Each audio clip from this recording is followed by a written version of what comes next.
already seen before class what is a transcription.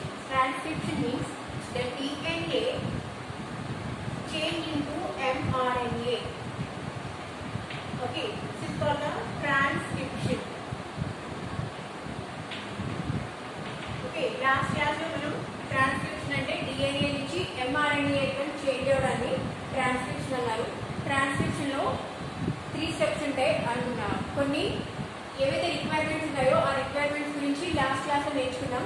Requirements ఏంటంటే upward direction, promoters, terminator, structural gene, మధ్యలో ఉండేది structural gene అని చెప్పారు. Promoter it is small sequence of DNA and terminator is the ending portion of DNA. Terminator and SG means structural gene. To be the transcription is to be held here. Transcription అనేది start అయ్యేది structural gene మీద. Okay, promoter అనేది upward handstand and downstreaming. Upstreaming and downstreaming అని చెప్పాను కదా. Promoter అంటే అప్స్ట్రీమింగ్ అంటే ఎందుకంటే 5' మీద ఉంది కాబట్టి అది అప్స్ట్రీమింగ్, అండ్ డౌన్ స్ట్రీమింగ్ అంటే 3' మీద ఉండడం వల్ల టెర్మినేటర్ అనేది డౌన్ స్ట్రీమింగ్. అండ్ ఎస్జీ దీంట్లో ఉండే ఎంజైమ్స్ ఏంటంటే RNA పాలిమరేజ్. దాంట్లో 3 టైప్స్ ఉంటాయని నేర్చుకున్నాం. RNA polymerase 1, RNA polymerase 2, RNA polymerase 3. Okay, ఈ ఎంజైమ్స్ ఉంటాయి. ఇవి మొత్తం ఈ ట్రాన్స్క్రిప్షన్ అనేవి అంటే DNA నుంచి mRNA, mRNA నుంచి ప్రోటీన్ అనేది ప్రోటీన్ ఫామ్ అవడాన్ని ట్రాన్స్లేషన్ అంటారు. ఓకే, సో ఈ వీటన్నిటి కూడా ఈ ఎంజైమ్ అనేది రిక్వైర్మెంట్ ఉంటుంది. ఇంట్లో ఏమి రిక్వైర్మెంట్స్ అని చెప్పుకున్నాం లాస్ట్ క్లాస్ లో. Promoter, terminator and structural gene and RNA polymerase and initiator factor. Initiator factor అనేది సిగ్మా అని చెప్పుకున్నాం. అండ్ టెర్మినేటరీ ఫ్యాక్టర్ అనేది RHO అని చెప్పుకున్నాం కదా. ఓకే, ఇది రిక్వైర్మెంట్ ఫర్ ద ట్రాన్స్క్రిప్షన్ జరగడానికి ఇవి requirements. Promoter, terminator, structural gene, RNA polymerase and sigma for the initiator factor. Initiator factor అంటే ఆ ట్రాన్స్క్రిప్షన్ అనేది మూవ్ అవడానికి ఇనిషియేటర్ ఫ్యాక్టర్ అనేది సిగ్మా అనేది ఉండాలి. ఓకే, నెక్స్ట్ అది ఎండ్ చేయడానికి RHO అనేది టెర్మినల్ ఫ్యాక్టర్ అనేది యూజ్ అవుతాయి. ఇవి ఒక రిక్వైర్మెంట్స్. అండ్ ఎంజైమ్స్ ఏం యూజ్ అవుతాయి అంటే RNA పాలిమరేజ్ 2. RNA పాలిమరేజ్ 2 అనే ఎంజైమ్ వల్ల ట్రాన్స్క్రిప్షన్ అనేది ముందుకి అంటే ఒక క్యాటలిస్ట్ గా అది మూవ్ అవుతూ ఉంటుంది. ఓకే, దీంట్లో ఇనిషియేటర్, ఎలాంగేషన్ అండ్ టెర్మినేషన్ దీంట్లో 3 పార్ట్స్ ఉంటాయి.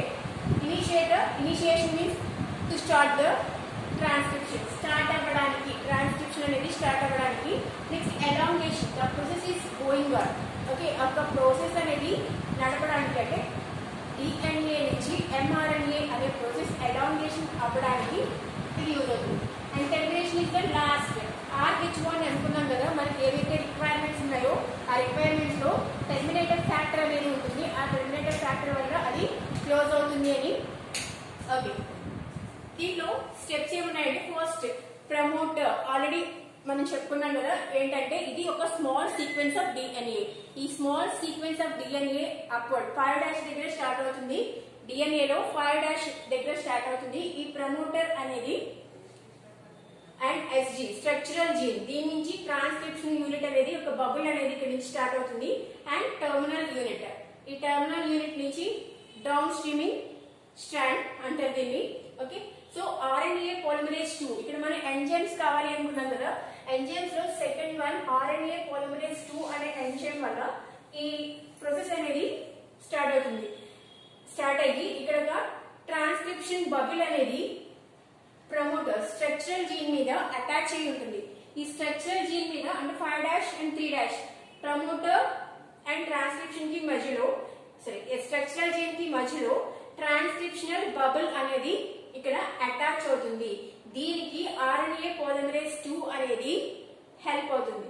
ఓకే. సో స్ట్రక్చరల్ జీన్ నుంచి ఈ బబుల్ ఇక్కడ స్ట్రక్చరల్ జీన్ కి యాడ్ అయినప్పుడు ఇక్కడ ఒక బబుల్ లాంటిది ఫామ్ అవుతుంది. ఈ బబుల్ లో యూస్ఫుల్ పైన ఉండేది యూస్ఫుల్ టెంప్లెట్.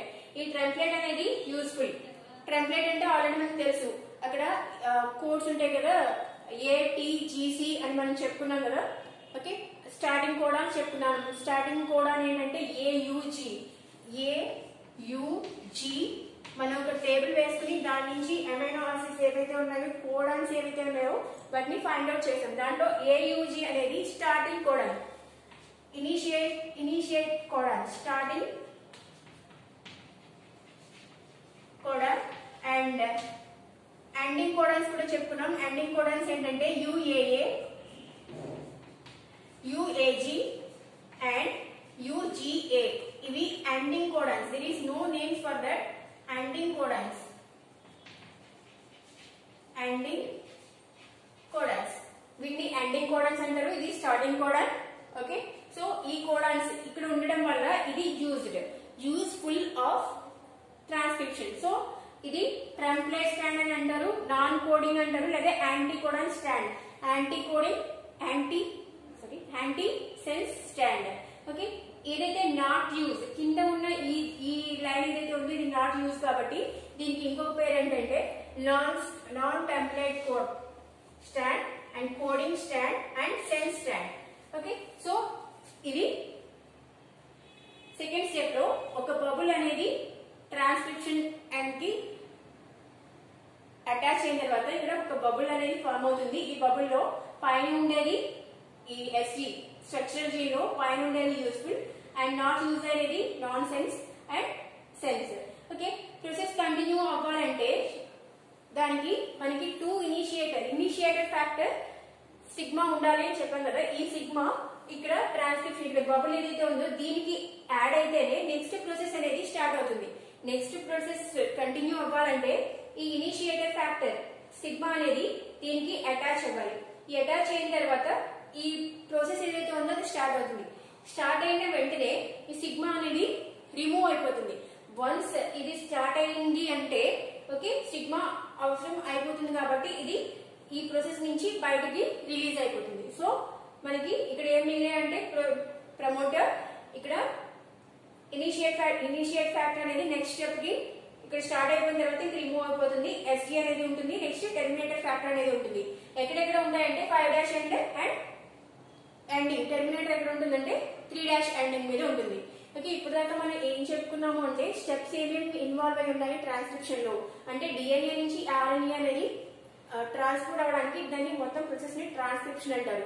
దానికి రిక్వైర్మెంట్ ఏమేమి ఉన్నాయి, ఏమేమి కావాలి, ప్రాసెస్ జరగాలి అంటే promoter, structural gene and Terminator.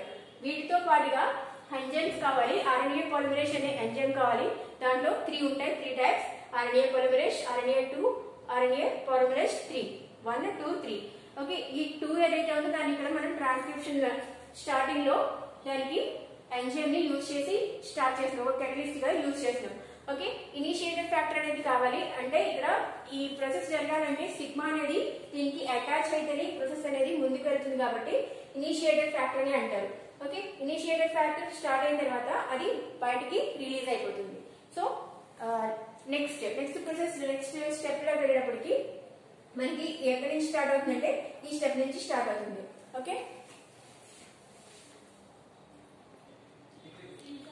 Okay, next step వచ్చేటప్పటికి ఆల్రెడీ మనం చెప్పినాం కదా ఒక బబుల్ స్టార్ట్ అవ్వాలి. ఇక్కడ ట్రాన్స్క్రిప్షన్ బబుల్ స్టార్ట్ అవ్వాలంటే సిగ్మా ఇనిషియేషన్ ఫ్యాక్టర్ సిగ్మా అనేది యాడ్ అయిన తర్వాత అది రిమూవ్ అయిపోయాక ఇక్కడ నుంచి ఒక కొత్త న్యూ DNA అనేది mRNA అనేది స్టార్ట్ అవుతుంది. ఓకే, ఇక్కడ నుంచి mRNA అనేది ఈ బబుల్ ఎక్కడైతే ట్రాన్స్క్రిప్షన్ యూనిట్ ఉందో అక్కడ నుంచి ఒక mRNA ఒక స్టాండ్ అనేది స్టార్ట్ అవుతుంది. దీన్ని ఇనిషియేషన్ అంటారు. ఇనిషియేషన్ అంటే ఏంటంటే న్యూ mRNA, DNA నుంచి న్యూ mRNA అనేది ఇక్కడ ఫామ్ అయింది. ఇక్కడ దీంట్లో బిఫోర్ సెకండ్ స్టెప్ లో మనం చూసుకున్నాం RNA పాలిమరేస్ 2 అనేది ఇక్కడ ఎంజైమ్ యాడ్ అయిన తర్వాతనే ఈ ప్రాసెస్ అనేది స్టార్ట్ అయ్యి ఇక్కడ ఉన్న ఈ ట్రాన్స్క్రిప్షన్ యూనిట్ నుంచి ఇనిషియేషన్ ఫ్యాక్టర్ అనేది సిగ్మా అనేది రిమూవ్ అయిపోయిన తర్వాత ఇక్కడ ఒక న్యూ mRNA అనేది ఫామ్ అవుతుంది.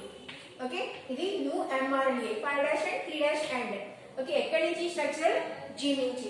ఓకే, స్ట్రక్చరల్ జీన్ నుంచి నెక్స్ట్ స్టెప్ వెళ్ళేటప్పటికి ఈ బబుల్ అనేది స్టార్టింగ్ నుంచి ఎండింగ్ వెళ్ళిపోతూ ఉంటుంది. అంటే ఈ structural gene and promoter stand అనేది పెరిగి బబుల్ అనేది చివరికి మూవ్ అవుతూ ఉంటుంది, టెర్మినేటర్ వైపుకి మూవ్ అవుతూ ఉంటుంది. మూవ్ అయిన తర్వాత ఇక్కడ మనం ట్రాన్స్క్రిప్షన్ టెర్మినేటరీ ఫ్యాక్టర్ అనేది RH1 అని చెప్పుకున్నాం కదా, దాన్ని ఇక్కడ ఇనిషియేట్ చేయడం వల్ల, ఇక్కడ ఇవ్వడం వల్ల ఏమవుతుందంటే ఈ కొత్త న్యూ mRNA ఏదైతే ఉందో అది సెపరేట్ అవుతుంది, DNA నుంచి సెపరేట్ అయ్యి దానికి మనం ఫస్ట్ ఏదైతే స్టార్ట్ చేసామో promoter, terminator and structural gene అనే ఒక స్ట్రాండ్ అనేది ఫామ్ అవుతుంది. ఓకే, ఈ ప్రాసెసింగ్ మొత్తం జరగాలి అంటే ఏం కావాలంటే 3 స్టెప్స్ లో ఉండాలి. ఇది న్యూ mRNA. ఓకే, ఈ న్యూ ప్రాసెస్ స్టార్ట్ అవ్వాలంటే 3 స్టెప్స్ కింద ఉంటుంది. Splicing, capping and tailing. Splicing, capping and tailing. ఈ న్యూ ప్రాసెస్ లో ఇక్కడ ఎగ్జాన్స్ అండ్ ఇంట్రాన్స్ అనేవి యాడ్ అవుతాయి. ఎగ్జాన్స్ అంటే ఫంక్షనల్ యూనిట్స్, ఇంట్రాన్స్ అంటే non functional units. Exons and introns, exons ఏవైతే వర్క్ చేస్తాయో వాటిని ప్రాసెస్ అనేది జరుగుతూ ఉంటుంది mRNA ఫామ్ అవడానికి. నెక్స్ట్ ఇంట్రాన్స్ ఏవైతే ఉన్నాయో వాటిని ఈ ప్లేస్ నుంచి రిమూవ్ చేయడాన్ని స్ప్లైసింగ్ లేదా కటింగ్ అంటారు. కటింగ్ లేదా స్ప్లైసింగ్ అంటే ఏంటంటే ఏవైతే నాన్ ఫంక్షనల్ ఫ్యాక్టర్స్ ఏవైతే ఉన్నాయో వాటిని ఈ యూనిట్ నుంచి ఏదైతే mRNA స్టాండ్, న్యూ స్టాండ్ ఏదైతే ఉందో ఆ స్టాండ్ నుంచి రిమూవ్ చేయడాన్ని స్ప్లైసింగ్ అని అంటారు. స్ప్లైసింగ్ అండ్ కటింగ్ అంటే ఏంటంటే స్ప్లైసింగ్ ఆర్ కటింగ్ ఈ రెండు కూడా ఒకటే. ఎక్కడైతే ఎగ్జాన్స్ అండ్ ఇంట్రాన్స్ ఉన్నాయో, ఎగ్జాన్స్ అనేది functional units for the mRNA, introns are not functional units for the mRNA. ఈ ఇంట్రాన్స్ ఏవైతే నాట్ యూస్ఫుల్ ఉన్నాయో అంటే నాట్ వర్కింగ్ ఉన్నాయో, ఫంక్షనల్ ఉన్నాయో వాటిని ఈ ప్లేస్ నుంచి రిమూవ్ చేయడాన్ని స్ప్లైసింగ్ అంటారు. ఓకే, స్ప్లైసింగ్ అంటే ఏంటంటే ఫంక్షనల్ యూనిట్ నుంచి ఏవైతే ఫంక్షన్ చేస్తాయో, ఫంక్షనల్ యూనిట్స్ ఉంటాయో వాటిని మాత్రమే ఎగ్జాన్స్ అంటారు. ఎగ్జాన్స్ ని ఉంచి ఇంట్రాన్స్ అండ్ వేస్ట్ ఏవైతే ఉన్నాయో వాటిని రిమూవ్ చేయడాన్ని స్ప్లైసింగ్ ఆర్ కటింగ్ అంటారు. ఓకే, మనం ఇప్పుడు దాకా ఏమి చెప్పుకున్నామంటే ఒక DNA నుంచి mRNA అనేది ఎలా ఫామ్ అవుతుంది, దాని ట్రాన్స్క్రిప్షన్ యూనిట్ అంటారు, దానికి కావాల్సిన రిక్వైర్మెంట్స్ ఏమున్నాయి చెప్పుకున్నాం. అలాగే రిక్వైర్మెంట్స్ తర్వాత ఫంక్షనల్ యూనిట్ అనేది ఎలా స్టార్ట్ అవుతుంది, ఇనిషియేటర్ ఫ్యాక్టర్ నుంచి అంటే సిగ్మా ఉంది కదా, సిగ్మా స్టార్ట్ అయిన తర్వాత అక్కడ నుంచి ఈ స్ట్రక్చరల్ జీన్ ఏదైతే ఉందో దీని మీద కొత్త mRNA అనేది ఫామ్ అవుతుంది. ఈ బబుల్ అనేది ఇలా ఎండింగ్ వైపు టెర్మినల్ సైడ్ కి మూవ్ అవుతూ ఉంటుంది. ఇక్కడ నుంచి మనం టెర్మినేటరీ ఫ్యాక్టర్ RH1 అని చెప్పుకున్నాం. ఫస్ట్ లో రిక్వైర్మెంట్స్ ఏవైతే ఉన్నాయో 2 రిక్వైర్మెంట్స్ ఉంటాయి, 2 ఫ్యాక్టర్స్ ఉంటాయి. Initiator factor sigma and terminal factor అనేది RH1 చెప్పుకున్నాం కదా. RH1 యూజ్ చేయడం వల్ల ఏమవుతుందంటే ఈ న్యూ mRNA అనేది సెపరేట్ అవుతుంది. ఈ సెపరేట్ అయిన ఈ mRNA లో ఎగ్జాన్స్ అని ఇంట్రాన్స్ అని ఉంటాయి. ఎగ్జాన్స్ అంటే యూస్ఫుల్ ఫంక్షనల్ యూనిట్స్, ఏవైతే ఫంక్షన్ చేస్తాయో ఆ స్ట్రక్చర్ ని ఫంక్షనల్ యూనిట్స్ ఎగ్జాన్స్ అంటారు. ఏవైతే నాన్ ఫంక్షనల్ యూనిట్స్ ఏవైతే ఉన్నాయో వాటిని ఇంట్రాన్స్ అంటారు. ఓకే, ఆ mRNA నుంచి వాటిని కట్ చేసి తీయాలని స్ప్లైసింగ్ లేదా కటింగ్ అని అంటారు. Okay, next capping.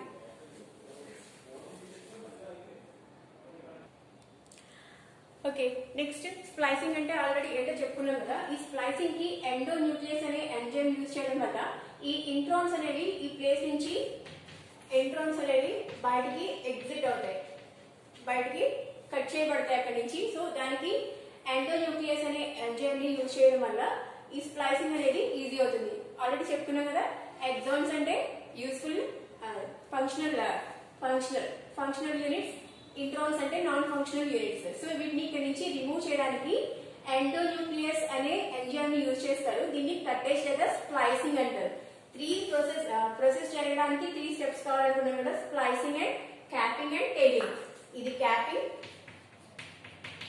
And tiling.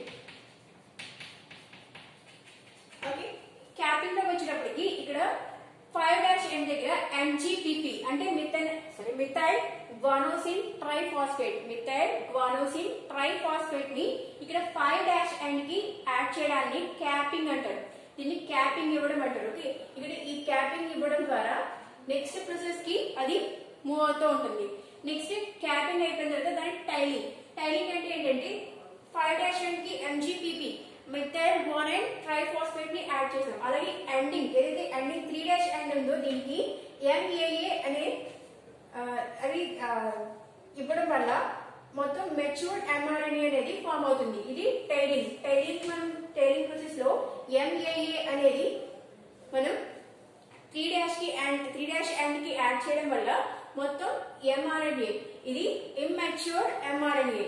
ఎప్పుడైతే మనం క్యాపింగ్ అండ్ టైలింగ్ చేసామో ఈ రెండు కూడా ఉంటాయో, ఇక్కడ క్యాపింగ్ ఉంది, ఇక్కడ టైలింగ్. క్యాపింగ్ లో MGPP అనేది మనం యాడ్ చేసాం, అలాగే MAA అనేది ఎండింగ్ కి యాడ్ చేసాం. సో మెచ్యూర్డ్ mRNA అనేది ఫామ్ అయింది. సో ఇక్కడ DNA నుంచి ఒక mRNA ఎలా ఫామ్ అయింది అనే దాని మీద మొత్తం ట్రాన్స్క్రిప్షన్ అనేది ఉంటుంది. దీంట్లో రిక్వైర్మెంట్స్ చూసాం, అలాగే ప్రాసెస్ DNA మీద promoter, terminator and structural gene ఉంటాయి. Promoter, structural gene and terminator ఉంటాయి. దీని మీద ట్రాన్స్క్రిప్షన్ యూనిట్ అనేది స్టార్ట్ అవుతుంది. ఈ యూనిట్ స్టార్ట్ చేయడానికి సిగ్మా అనేది ఇనిషియేటర్ ఫ్యాక్టర్ అనేది యూజ్ అవుతుంది. ఇనిషియేటర్ ఫ్యాక్టర్ స్టార్ట్ అయిన తర్వాత ఇక్కడ నుంచి ఒక కొత్త న్యూ mRNA అనేది ఫామ్ అవుతుంది. ఈ ఫామ్ అవడం దాన్ని అక్కడి నుంచి రిమూవ్ చేయడానికి టెర్మినేటర్ ఫ్యాక్టర్ RH ని యూజ్ చేసిన తర్వాత దాంట్లో ఆ ప్రాసెస్ మొత్తం మనకి మెచ్యూర్డ్ mRNA కావాలంటే 3 స్టెప్స్ కావాలి. ఒకటి splicing, second one is capping and tailing. Splicing అంటే ఏవైతే నాన్ ఫంక్షనల్ ఉన్నాయో వాటిని రిమూవ్ చేయడానికి స్ప్లైసింగ్ ఆర్ కటింగ్ అంటారు. నెక్స్ట్ 5' ఏదైతే ఉందో దానికి మిథైల్ గ్వానైన్ ట్రైఫాస్ఫేట్ ని యాడ్ చేసాం. నెక్స్ట్ టైలింగ్ అంటే ఈ టైలింగ్ అంటే లాస్ట్ లో ఏమో 3' కి కనుక MAA అనేది MAA ని ఇవ్వడం ద్వారా మనకి మెచ్యూర్డ్ mRNA అనేది ఫామ్ అవుతుంది. ఓకే, సో ఈ మొత్తం మెచ్యూర్డ్ mRNA మీద ఆల్ మెసేజెస్ ఉండడాన్ని క్రిప్టోగ్రామ్ అంటారు. క్రిప్టోగ్రామ్ అంటే ఏంటంటే మొత్తం దీని మీద ఆల్ మెసేజెస్ ఏదైతే మెచ్యూర్డ్ mRNA ఉందో దీని మీద ఆల్ మెసేజెస్ ఇంక్లూడ్ అయి ఉండడాన్ని, మెసేజెస్ అంటే మనకు తెలుసు కదా, starting codons, ending codons and already చెప్పుకున్నాం ఎక్కడైతే అడెనోసిన్ ఉంటుందో అక్కడ థైమిన్ ఉంటుంది. ఇక్కడ RNA లో థైమిన్ ఉండదు, థైమిన్ ప్లేస్ లో యురాసిల్ అనేది ఉంటుంది. ఓకే, సో గ్వానైన్ దగ్గర సైటోసిన్, ఈ double bonds and triple bonds తోటి హైడ్రోజన్ బాండ్స్ తోటి ఇవి బాండింగ్ అయి ఉంటాయి. వీటి ద్వారానే మనకి కోడాన్స్ అనేవి ఫామ్ అవుతాయి. ఓకే, జెనెటిక్ కోడాన్ లో మనం ఒక టేబుల్ ద్వారా జెనెటిక్ కోడ్స్ ఎన్ని ఉన్నాయో 64 జెనెటిక్ కోడ్స్ ఉన్నాయి. దాంట్లో 61 కి మనం నేమ్స్ ఇచ్చాం. AUG నుంచి స్టార్ట్ అయ్యి AUG అనేది స్టార్టింగ్ కోడాన్ అని, అలాగే 3 కోడాన్స్ కి ఎటువంటి నేమ్ లేదు కాబట్టి వాటిని స్టాపింగ్ కోడాన్స్ అని అంటారు. ఓకే, నెక్స్ట్ అవి double bond or triple bond తోటి యాడ్ అయి ఉంటాయి. 64 అమైనో యాసిడ్స్ ని ఫామ్ చేయడానికి నేమ్స్ ఇవ్వడానికి అవి యూజ్ అయ్యాయి. నెక్స్ట్ ట్రాన్స్క్రిప్షన్ అంటే ఏంటంటే ఒక DNA నుంచి mRNA అంటే ఒక మెసేజ్ ని నెక్స్ట్ కి వెళ్ళడానికి, నెక్స్ట్ జనరేషన్ కి అవి ఎలా ఫామ్ చేస్తాయి అనేది ఈ స్టెప్స్ చూసాం. ఇక్కడ నుంచి ఈ మెచ్యూర్డ్ mRNA DNA నుంచి అంటే ఇదంతా కూడా న్యూక్లియస్ లో జరుగుతుంది అని చెప్పుకున్నాం కదా. ట్రాన్స్క్రిప్షన్ అనేది న్యూక్లియస్ లో జరుగుతుంది. న్యూక్లియస్ లో ఫామ్ అయిన mRNA ఫర్దర్ స్టెప్స్ కోసం సైటోప్లాజం లోకి రిలీజ్ అవుతుంది. సైటోప్లాజం లోకి రిలీజ్ అయిన RNA నుంచి మనం mRNA ని ఫామ్ చేసాం. ఈ ఫామ్ చేసిన RNA సైటోప్లాజం లోకి రిలీజ్ అయ్యి అక్కడ ప్రోటీన్స్ అనేది అమైనో యాసిడ్స్ నుంచి ప్రోటీన్స్ అనేది ఫామ్ అవుతాయి. ఇది ట్రాన్స్లేషన్ కి వెళ్తుంది. నెక్స్ట్ ప్రాసెస్ కి ఈ mRNA ని రెడీ చేసి సైటోప్లాజం లోకి రిలీజ్ చేస్తుంది. ఇప్పుడు చెప్పుకున్నంత ప్రాసెస్ అంతా కూడా న్యూక్లియస్ లో జరుగుతుంది. ఎప్పుడైతే మెచ్యూర్డ్ mRNA ఫామ్ అయిందో అది సైటోప్లాజం లోకి వెళ్లి అక్కడ ప్రోటీన్ సింథసిస్ అనేది జరుగుతుంది. ఓకే, సో ఇది transcription unit. Okay, next class లో ట్రాన్స్లేషన్ గురించి నేర్చుకుందాం.